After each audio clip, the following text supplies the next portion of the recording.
Micro- et nanoplastiques et syndrome de mort subite du nourrisson. Les nanoplastiques peuvent provoquer une inflammation chronique dans tous les tissus qu'ils pénètrent. Ils peuvent perturber la formation des connexions neuronales avant même la naissance, y compris dans les régions du cerveau du fœtus qui contrôlent la respiration et la fonction cardiaque. Après la naissance, l'influence néfaste des nanoplastiques chargés d'électricité statique se poursuit. Le système nerveux d'un nourrisson est encore en développement et reste très instable. Par conséquent, même des perturbations mineures dans la transmission du signal peuvent entraîner un arrêt respiratoire ou cardiaque. Ces mêmes fonctions sont souvent altérées chez les nourrissons qui meurent du syndrome de la mort subite du nourrisson.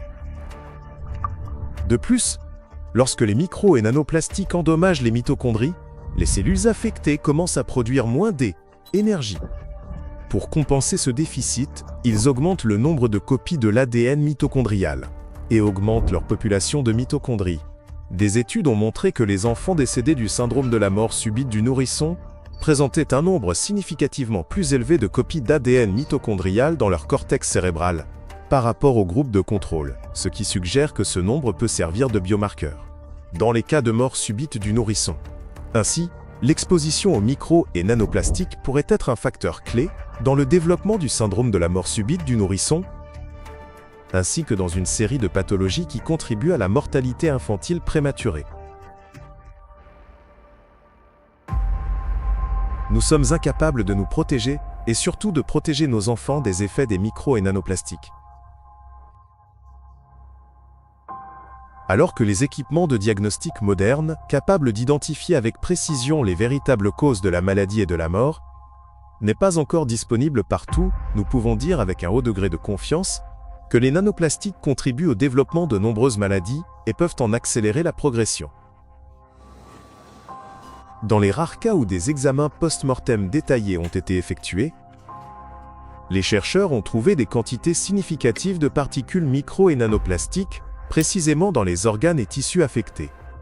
Par exemple, dans les tissus cérébraux, les plaques éthyrochlorotiques, les tumeurs bien ordonnées et d'autres formations pathologiques.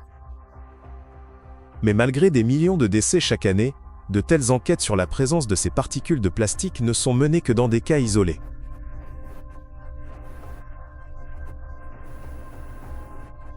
Il y a deux raisons principales à cela.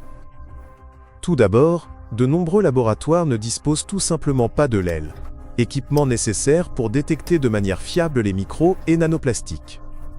Deuxièmement, les médecins et les chercheurs envisagent réellement la possibilité que ces particules puissent potentiellement influencer le développement ou l'issue de la maladie. Par conséquent, les rapports médicaux continuent d'énumérer des diagnostics familiers. Mais derrière eux se cache peut-être un facteur négligé, l'impact des micro- et nanoplastiques sur le corps humain. Je comprends qu'il ait été très difficile d'entendre cette partie de notre enquête. Était le cas pour moi aussi, croyez-moi. Mais nous ne pouvons pas continuer à ignorer l'impact des micro-nanoplastes sur chacun d'entre nous. Il s'agit d'une crise déjà en cours. Une menace qui est restée inaperçue pendant si longtemps parce qu'elle n'a pas fonctionné silencieusement à l'intérieur. Chaque jour, et je ne parle pas de chaque année ou de chaque mois, mais de chaque jour. La quantité de micro- et nanoplastiques qui nous entourent ne cesse d'augmenter.